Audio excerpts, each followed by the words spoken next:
pag-aralan natin yung 'di ba kahapon, kasi naisip ko, pag-aralan nga natin bakit ba nung una talagang nahuhumaling tayo dito kay ano, kay VP Sara na nung eleksyon pa ito, nung hindi, nung campaign period talagang budol-budol, 'di ba? Yung parang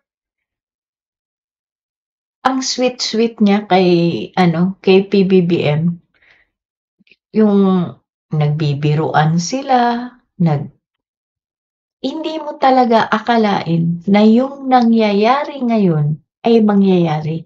Walang walang mag-aakala na yung asta niya ngayon ay mangyayari. Ay, thank you naman ka-lead sample, God bless you. So, ang naisip ko, ito kaya siya, may mental disorder katulad ng tatay niya. Kasi dati ko nang nabasa yan na yung tatay niya merong mental condition. Pa-cute nga si Mama G, wag mong sabihin Mama G na hindi ka nauto, ha? Wag mong sabihin. Talaga? Sis Nilda, hindi ka talaga nadala sa kanya, hindi ka nauto? Binoto lang daw ni Sis Nilda dahil kay PBBM, tsaka si Ma'am Luz. Sige na nga, ako lang ang nauto. Ang cute nila, nagbibiruan sila nung ano, nung kampanya. Hala, mentally retarded ko. Hoy, Ading J, nandyan si ano, may mga nakalubog dyan. Magagalit yan. Oh, mga ano pa naman yan. Alam mo na. Ay, thank you naman, Arlan. Wala namang, marami din mga ano, nagpupunta dito, mga pink na nagpupunta dito. Meron ngang isang vlogger na pink na nagpupunta dito, si Kainaro. Kaya lang sabay yata kami ngayon. Pag ano, makinig ka muna sa akin, mamaya mo na siya, i-replay mo na lang siya. Pero mag-subscribe ka dun. Ang talino ng taong yun, si Inaro. Ano ba, Ading G, ano nga yung bagong channel ni Kainaro? Ang galing nun. Pink yun, pink. Tsaka meron pang iba ditong pink, si Saint Benedict. Anyway, welcome to the channel. So, naisip ko, siguro ito siya. Kasi si VP Sara, ang dami niyang mga hanash na hindi mo akalain, hala, bakit ganito ito? Lalo na Wendy. Hello? Nung nag-umpisa dun sa tambaluslos na hindi mo akalain, hala, bakit ganito siya? So, eto muna.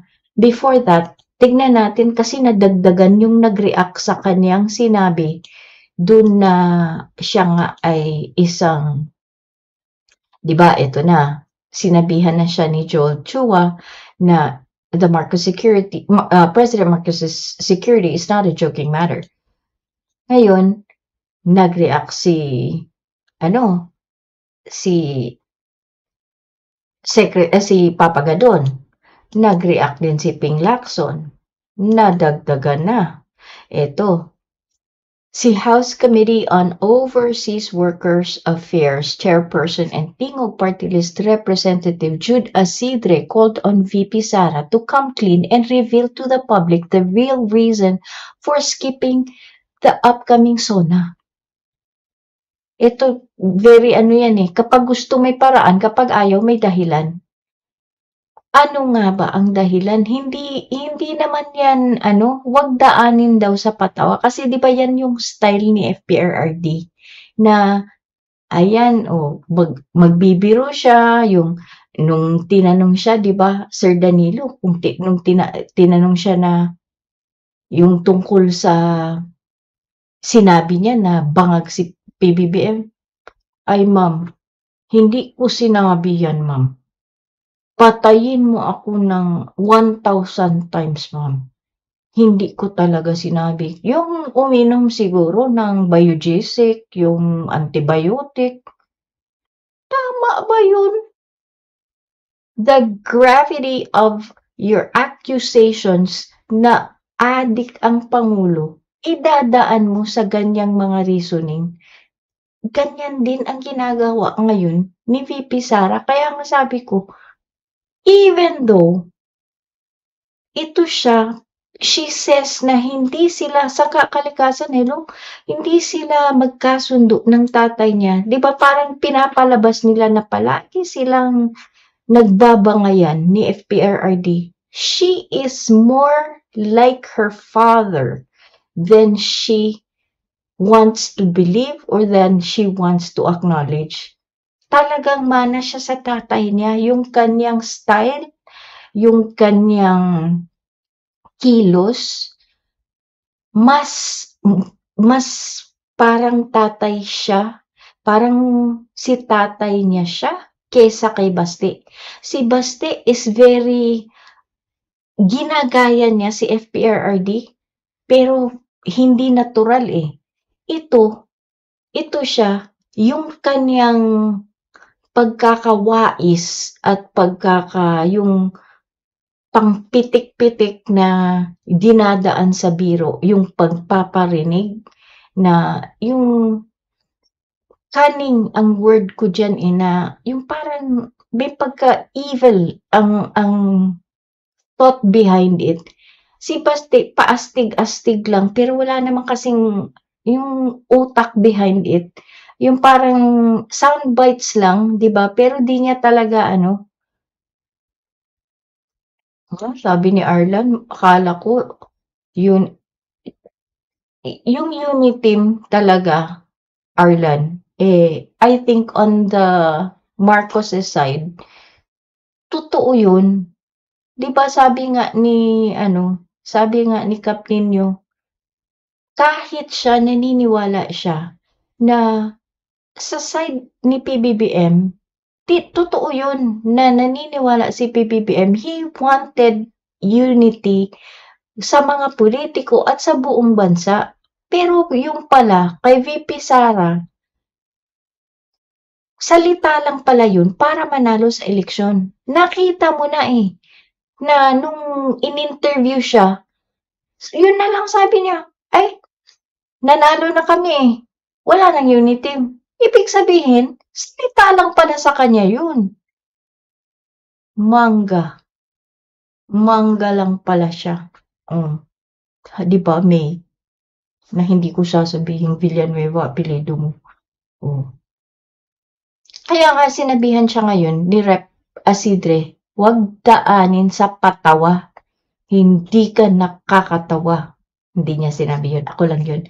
Anyway, sabi niya, kapag gusto may paraan, kapag ayaw, may dahilan.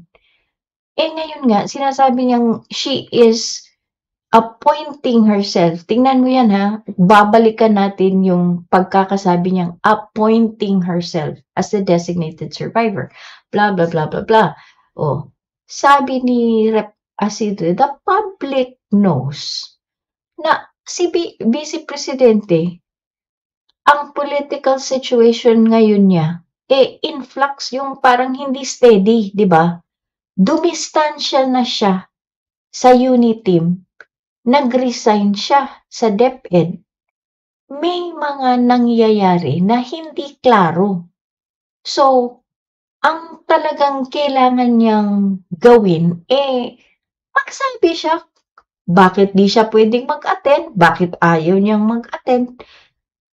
Dapat hindi siya magtago sa likod ng cheap jokes. Ayan, tuloy. Napagsabihan ka, ito, bilib talaga ako dito sa mga itong tinatawag nilang young guns of Congress, di ba? Kasi hindi sila natatakot. Di ba, Ma'am Sandra? Siya ang tunay na manggagamit. Hindi sila natatakot itong young guns na magsabi ng kung ano yung sa loobin nila. Tsaka matatalino sila. Gustong-gusto ko manood ng talagang yung congressional hearings, mas gusto ko pang panoorin kesa Senate hearings sa totoo lang. Anyway, yun ang sabi niya. She shouldn't hide behind cheap jokes. The public knows something is up. Stand by your convictions. Wala kang paninindigan. Visit ka.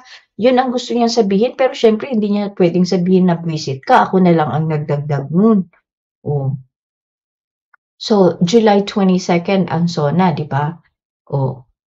Putting her joke aside, the VP can physically attend any function she chooses. Wala namang problema sa kanya, di ba, Dario Padilla? Buenas noches. Oh. Aakyat uli sa Mount Apo? Tulog ko lang, ha? Sinong kasama niya? Si Snilda. Oh. Wala naman, hindi naman siya baldado. Bakit hindi siya pupunta, di ba? Oh. Ayan, out of respect for President Marcos, she should attend. Ibig sabihin, wala kang respeto, babae ka. Vice President ka, boss mo yung, hindi na pala niya boss. Kasi sa 19, wala na, hindi na siya DepEd Secretary, di ba?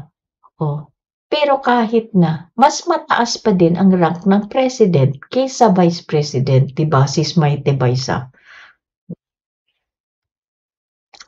So, wala kang respeto na pagkatao.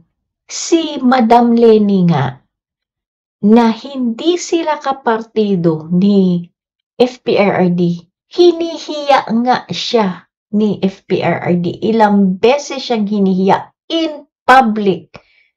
Nagpupunta pa si Madam Leni sa SONA. Ikaw ito, hindi ka pupunta.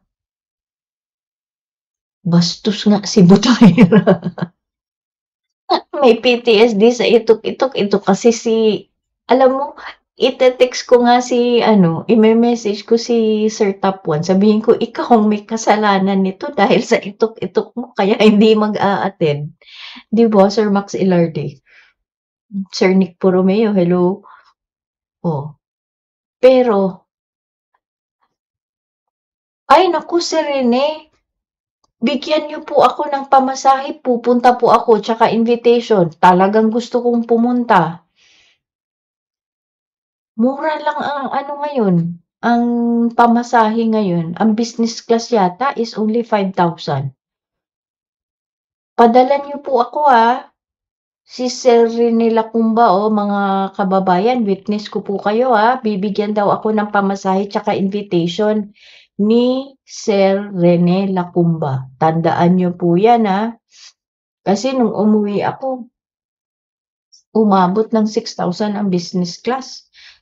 Ngayon, 5,000 lang. Naku, si BBM pa. Ang barat-barat nun, Ilocano yun. Ikaw naman po ay mukhang napakayaman mo. Tingnan mo naman yung picture mo, mukhang naka-big bike ka. Parang si FPRRD, nagkukunwari lang na walang pera. Pero yung pala, ang daming nakatago. Ang daming baril, ang daming big bike. Nagkukunwari lang ba? Naku, magaling magkunwari ang mga Duterte. Kasing yaman mo, si Rene. Padala mo ako, Mga witnesses ko itong mga tao dito. Padalan ako ni Sir Rene ng pera. Thank you, sir, ito na. Merong gustong patigilin na ang mga usap-usapan. Huwag daw bigyan ng kulay. Totoo yan, Sir Tony. Magaling ang mga ang Kongreso. Tsaka very united ang Congress, Ngayon, sabi ni Cheesy, huwag na daw bigyan ng kulay ang sinabi ni Sara Duterte. Bakit daw? Kasi tinanong siya, ano ba reaction mo dun? Siguro itong lahat na yata alam na yung Netflix na series ng Designated Survivor. Parang ang lahat ng mga tao, nag-a-assume or siguro they put color in what she said because parang si Richard Heyderian nga, sabi niya, it's like a veiled threat, di ba? Na it's either, it's like a bad joke. Sabi nga ni Representative Isidre, it's like a cheap joke. Or it's a veiled threat. Meron kaming gagawin sa'yo kaya hindi ako pupunta diyan kasi mamamatay ka. And really, they have the means to do it. Kasi mga walang hiya itong mga tao 'to. So, ang dami ng nagre-react, which is exactly, I think, what she wants. Talagang ganyan ang ugali ng mga Duterte, mga attention whore nga. Yung gusto nilang talagang palagi lang ang attention nasa kanila. It's part of their mental illness, 'di ba? Anyway, so sabi ni Escudero, I believe she does not want to attend the sauna. I guess she was simply making light of her excuse by quoting a Netflix series. So, wag na daw bigyan ng meaning. Bakit pa kailangan, ay, mayaman si Ma'am Trigger Woman. Alam ko naman yun na mayaman ka. Sabi ni Mati Milo, it's a death threat. Oo, posible din. Yun nga sabi ni Richard Hayderian eh. It's a veiled threat. Nakakatakot yun kasi isa sa kaibigan ni VP, nasa kanya ang vibrator ng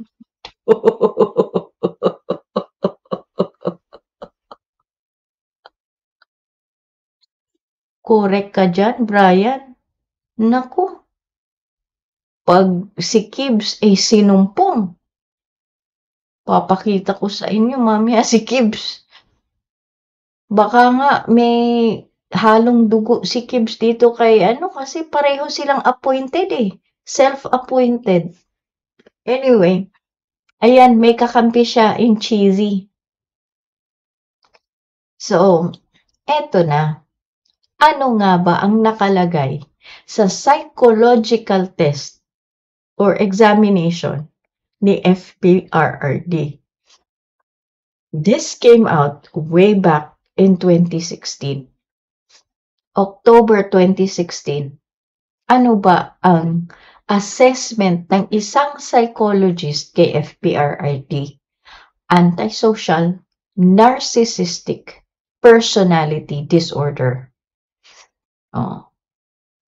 According to an assessment of his mental health, he is a highly impulsive individual who has difficulty controlling his urges and emotions. Ibig sabihin, hindi niya makontrol ang kanyang gustong gawin at saka yung mga emosyon niya.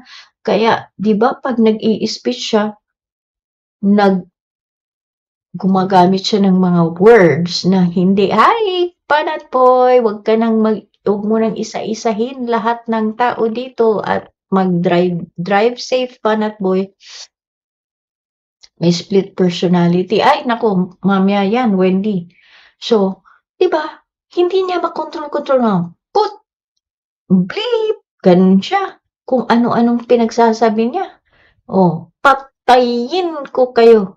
And then the next day, siguro kumupa na yung galit niya. Ewan ko, ma'am. Hindi ko sinabi yun. Ay, Trigger Woman, okay lang yun. Mag-self-appoint tayo na tayo ay mayaman, di ba? Anyway, yun ang sabi. Very impulsive siya. Kung anong gusto niyang gawin, ginagawa niya. Katulad ba ng SSCTV? Hello.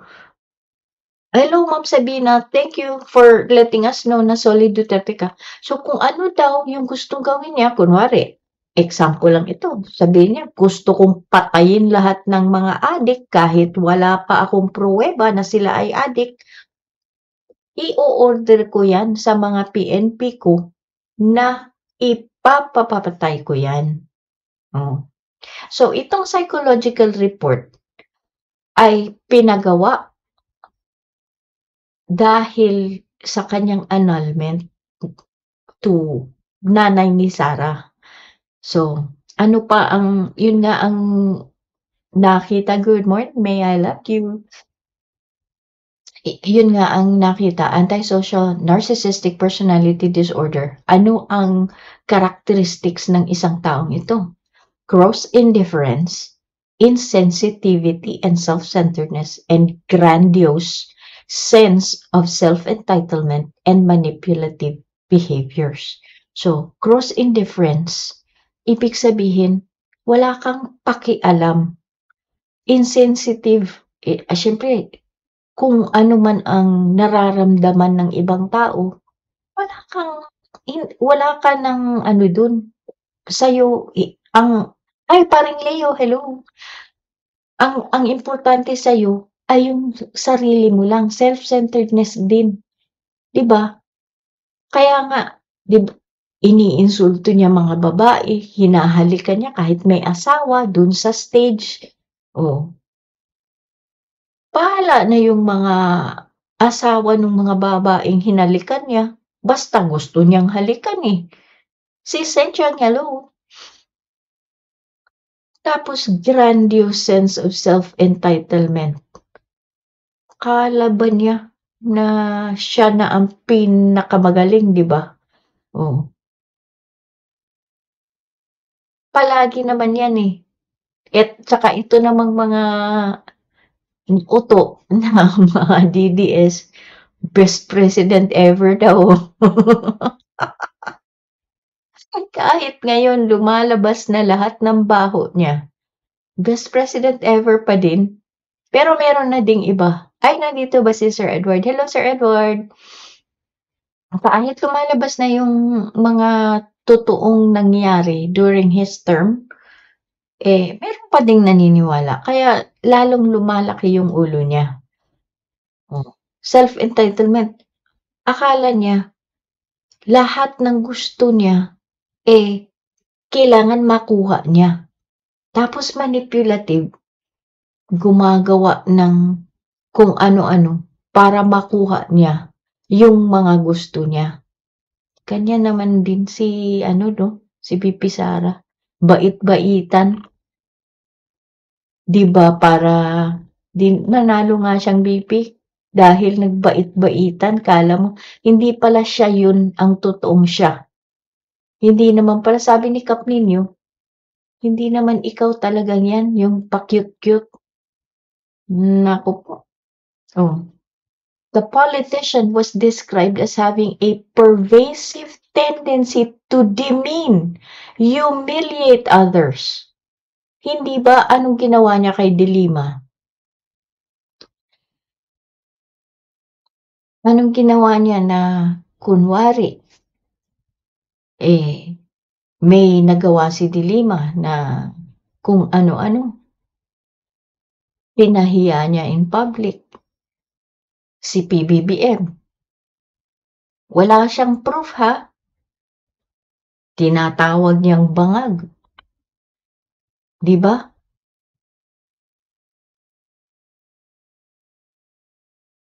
So, kahit anong gawin ng ibang tao, kung gustuhin niya, pinapahiya na lang niya. Paano niya hiniya si yung senador, si yung tinatawag niyang Boy Laway, yung sa Red Cross. Oh, ganun siya. Ad hominem lang ang style niya. Siyempre yung mga DDS na tatanga-tanga, naniniwala kaagad, "Ay, sabi ni Tatay Digong, sabi ni Tatay Digong."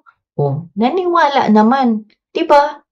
Oh, kahit hindi nanalo si tsaka siyempre hindi din, I think it's only now na yung Naki-UNI team, ngayon lang din nila nakita yung true happenings sa time. Si Gordon, thanks Motion Science.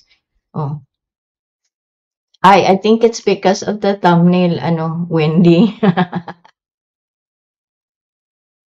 Oo nga, bastos-bastos talaga. So, anyway, so humiliate others and violate their rights and feelings. Ayan, EJK. Paano ka nagkakaso sa ICC? Violating the human rights of others. Tapos, ngayon na hinahabol ka na ng mga kaso mo, galit ka pa. ipapakain daw niya yung papel na kunwari gusto daw niya na yung taga-ICC hawakan daw yung papel at i-serve daw sa kanya, ipapakain daw niya dun sa magse-serve sa kanya. Hindi ka na nga makalakad ng diretso, ang yabang-yabang mo pa. Oh, ayan, yung mga sinisiwalat ni Colonel Asierto, matagal na yan, pero walang naniniwala sa kanya dahil ang galing ng mga vloggers. Ay, 8! Hello, hello! Nako, di mo naabutan. Nagpunta si Direk dito kanina, 8. Nag-prep na siya para sa kanyang live. So, naka-BG daw dyan. Anyway, ang kanyang mga ginagawa, hindi na niya, para sa kanya, okay lang yun. Yan ang parte ng kanyang mental illness. No? Na yung unhealthy and destructive behaviors niya, poor capacity for objective judgment. Hindi niya makita na yung mga ginagawa niya ay mali. Oh, see things in the light of facts. Puro yung mga kanyang pag-iisip hindi base sa facts, hindi base sa datos, kundi kung ano yung nararamdaman niya, Sir Jose Rizal, ano lang yun, kumikilos siya base sa kanyang gusto, hindi base sa datos. Hindi ba, galit siya kay Dilima, pinakulong. Hindi ba siya mismo nagsabi, may mga recordings dyan, ay, gumagawa na lang kami ng ebidensya para may maipakulong daw. Ba yun? Kaya nga, naanal yung kasal nila kasi he was found to be psychologically incapacitated to handle essential marital obligations due to his inability for loyalty and commitment. Kaya nga, hindi siya loyal and committed to his own country. Pinagpalit ang pagmamahal sa bansa para sa pagmamahal sa pera at sa China. Ayan, mga DDS, isipin nyo yan. Yun ang tsaka lack of capacity for remorse and guilt. Ibig sabihin, walang kapasidad ito na magkaroon ng konsensya. Kahit pa si Mr. Clean ang magsabi, ito ang iyong konsensya. Wala, wa-effect. Kaya, yan ang findings ng psychologist na nag-examine sa kanya. So, hindi yan sabi-sabi lang. Hindi yan words ko. Hindi yan words ng mga mga pro-admin vloggers. Psychologist yan. Diyos ko po. Tingnan natin sa side naman ni VP Sara. So, inanalyze ng Verifiles kung ano talaga ang pag-iisip nitong VP Sara. Kasi, ang tawag ng mga, di ba, bakit daw minahal si VP Sara? Yung tinatawag nilang populist, ibig sabihin, sila ay mga politiko na mas mahal nila ang mga common tao kesa mga elitista. Di ba yun palaging sinasabi ni Duterte? Mga mayayaman, parang gusto niya ang mga pag-awayin, ang mga hindi mayayaman at saka mayayaman. Parang gusto niyang may faction, di ba? Pero ngayon, kino-call out si VP Sara na kunwari ka lang na ikaw ay nasa side ng mga common tao, pero hindi naman dalawa ang mukha mo. Ikaw ay talagang mas mana ka talaga sa tatay mo. Yan ang totoo.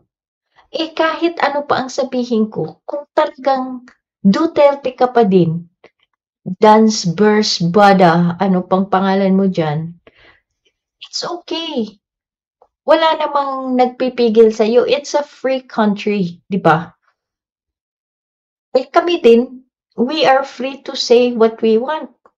It's okay, you come in here. Pag hindi ka bastos, you can stay here and listen. I don't know why you would want to kasi alam mo kung anong topic ko. That seems like a masochistic move on your part, but hey, if that's what you want to do, that's fine too.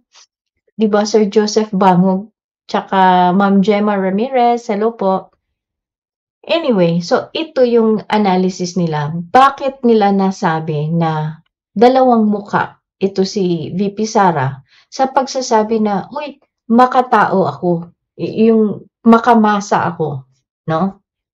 So, sinasabi mo, ikaw ay makamasa, pero bakit hindi ka nagsasalita kahit inaapi na ng China ang ating mga fishermen and ang ating mga Navy, mga Philippine Coast Guard, bakit hindi ka nagsasalita?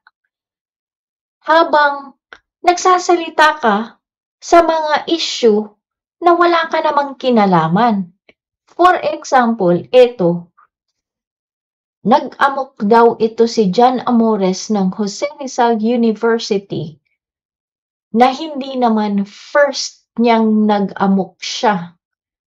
Ito pa nga daw ay may kaso ng University of the Philippines kasi yung kanyang binugbog, nagkaroon ng gum fracture, teeth dislocation, mouth lacerations. So, tinanggal ng Jose Rizal University si Amores at may indefinite ban na si Amores. 'Di ba ang tamang nangyayari diyan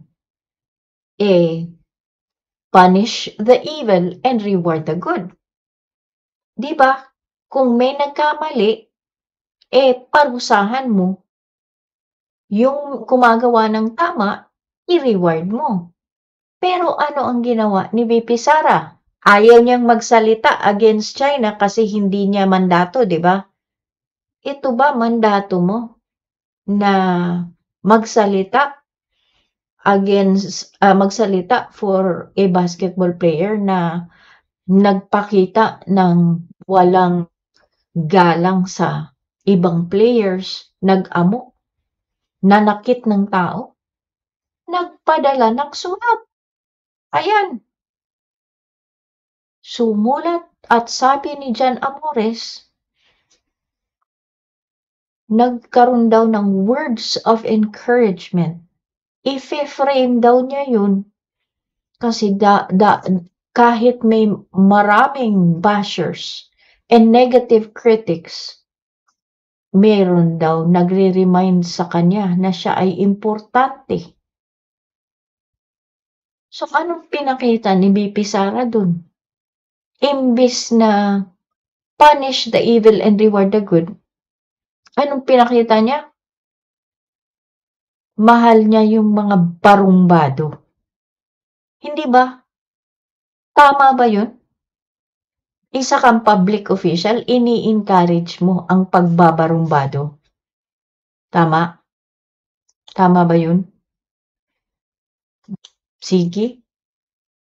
Patuloy pa din kasi sabi ng mga DDS, pay forever. Oh, sige. Ay, nandito si Sis Maris. Sis Maris! 2 Cali girls na ang nandito. Ma'am Eva Hernandez, hello. 7 Samurai, hello. At ang dami kong di nakikita dito. Sa ano ko. Siguro pag ako'y nagbabasa. O, ano pa? Ayaw niya magsalita tungkol sa China. Pero itong SMNI, mandato niya ito. Nung na-contempt si Badoy at saka si Celis, to the rescue kaagad si VP. Sabi niya, they are a symbol of a country that is standing for what is right. Their courage and being steadfast to fight for our rights and push our constitution are admirable. Ka, anong pinakita ni VP dun? Pinakita lang niya na ang pinapangalagaan niya ang interes niyang sarili. Kasi parte itong dalawang 'to sa Duterte Kingdom ng mga troll. Kasi ang SMNI naman ay hindi naman talaga yan news outfit. Yan ay talagang mga troll ni Duterte na ewan ko kung sinong boss diyan. Si Kibuloy o si Duterte, parang isang tao lang sila na dalawang katawan. Sabi ni Arlan, maldita si VP, talagang isa talaga siyang Duterte, wala po talaga siya. Ang layo. Kahit noon pa na, ngayon, if you reflect na binabash talaga ng mga DDS vloggers si VP Leni, hindi ganyan ang ginagawa ni VP Leni. Yung mga ganyang style ni VP Sara na paawa, tapos papansin, yung mga mas grabe ito. So, Sara Duterte behaves like a troll herself. A person who intentionally antagonizes others. Anong ginawa niya? Antagonizes others with inflammatory, nanggagalit, irrelevant, dami niyang mga sinasabi na hindi naman related sa mga mga pangyayari around her or offensive comments. Hindi ba saan nagmula lahat ng mga gulo sa kanyang tatay at sa Congress? Hindi ba dahil sa tambalos-los? Parang troll din siya. She tends to disrupt popular issues with outrageous statements. Ngayon lang, specific example natin, yung kanyang designated self-appointed designated survivor. By being provocative with deceit, yun ang ginagawa niya, na gusto niyang maging in the limelight pa din siya. Pero may panglilin lang. Gusto niyang para siyang tatay niya. Machiavellian. Ang ibig sabihin ng Machiavellian, the end justifies the means. Ibig sabihin, basta lang makuha ko yung gusto ko, kahit anong gawin ko, okay lang. Mangga talaga. Sino talaga ang mangga? VP Sara. Kaya sabi ng Vera Files, that kind of narcissism, ibig sabihin yung sarili mo lang ang importante. So very much like her father's antisocial narcissistic personality disorder is anathema to objective governing. Hindi yan pwede na maging nasa gobyerno ka. You shouldn't be a government official. Hindi pwede yan. Kaya, sige, Duterte pa more.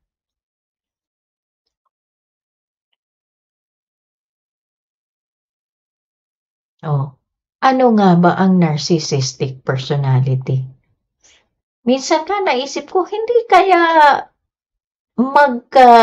hindi ba magkapamilya ito sila? Tignan mo, self-appointed son of God. Self-appointed, designated survivor din ito.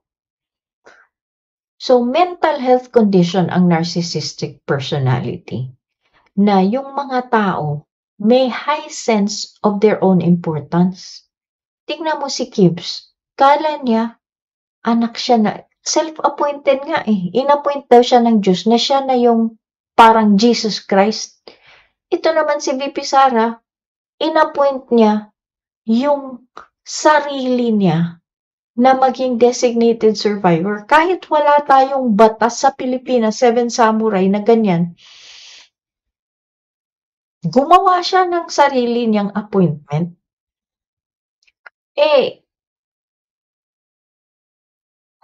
Oh, sabi ni Lavender Bliss, dinayagdos din ni Lavender Bliss na may antisocial. Yun nga ang, I don't know if you just came, Lavender Bliss, pero pinakita ko yung psychological assessment niya sa annulment ni FPRRD. Yun nga ang, niya, yun ang diagnosis niya. Yun ang assessment niya. Antisocial narcissistic personality disorder. Anyway,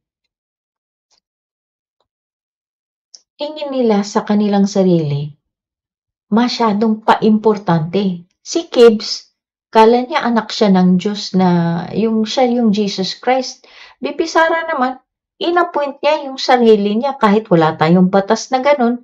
Sa totoo lang, sa Constitution naman talaga, pag may nangyari sa presidente, siya naman talaga ang successor. Pero, it's not, hindi katulad ng batas ng Amerika na meron talagang ganyang batas. Gumawa siya ng sarili niya.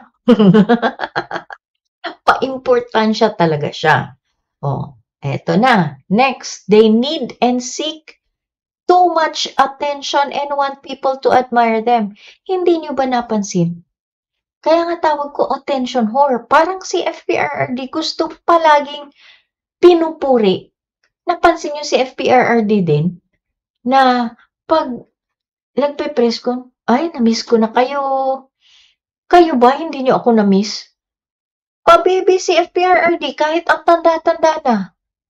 Kahit ngiwing-ngiwi na siya at hindi na nga makagalaw-galaw, papabibi pa din.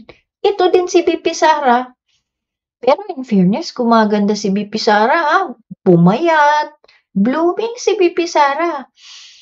Pero lahat ng mga niya, yung mga style niya, talagang always seeking attention. Yung mga post niya, yung mga, the way she acts, the way she does things, kulang sa pansin. Yun nga lang, ito pakita ko uli yung video na tinanong siya. Saan ba yung, wala pala akong copy yata ng kung ano yung ito pala, meron pala.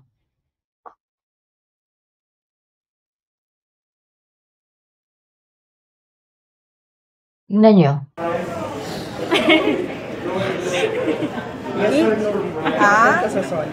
No. Okay.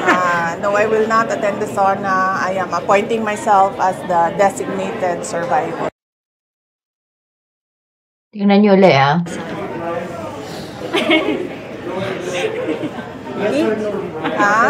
Byron, no. Okay.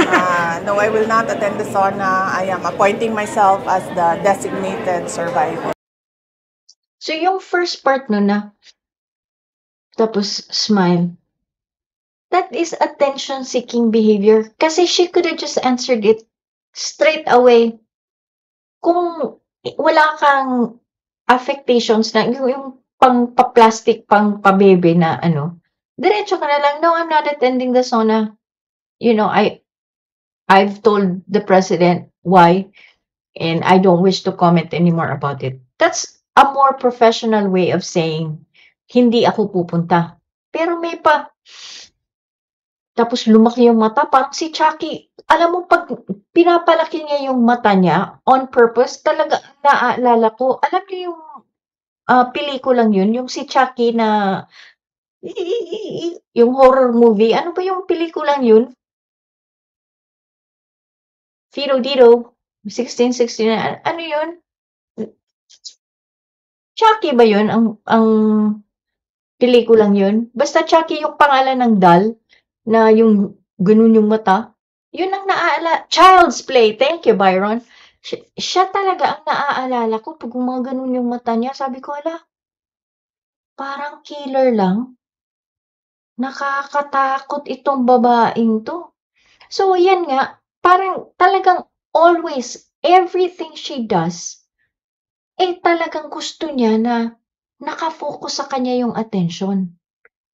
So, yung may ganitong personality, wala silang ability na maintindihan or they don't even care na maintindihan yung feelings ng ibang tao. Noon bang 'di galit siya kay ano, 'di ba, "Hello, Carl." Hindi kaya nang-aasar lang siya. Oh, so that goes to they don't care about the feelings of others. Noon bang siya, eh, nagsabi ng tambaluslos, did she care about how that would affect speaker?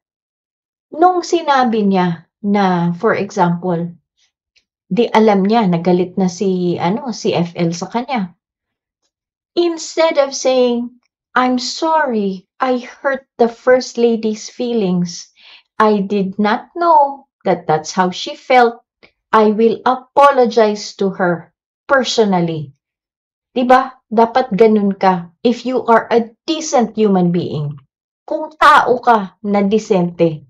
That's, kung I think kung tao ka na may utak, may puso, that's really what anybody would do. 'Di ba? Instead, anong ginawa niya? Hiniyapan niya. I understand her feelings. Understand daw, but it has nothing to do with my job. Talagang wala siya, lack of empathy talaga siya. Hindi niya maiintindihan ang nararamdaman ng ibang tao. And even if she did, she doesn't care.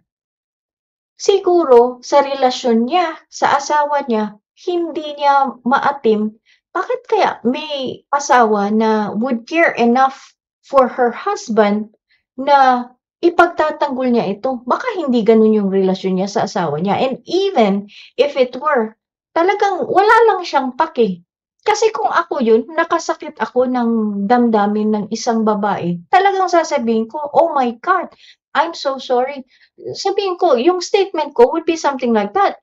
I just, I realized that I have hurt the First Lady's feelings. Siguro sasabihin ko, I realized that I've hurt the First Lady's feelings. I will apologize to her in person. And, moving forward, ganon siya.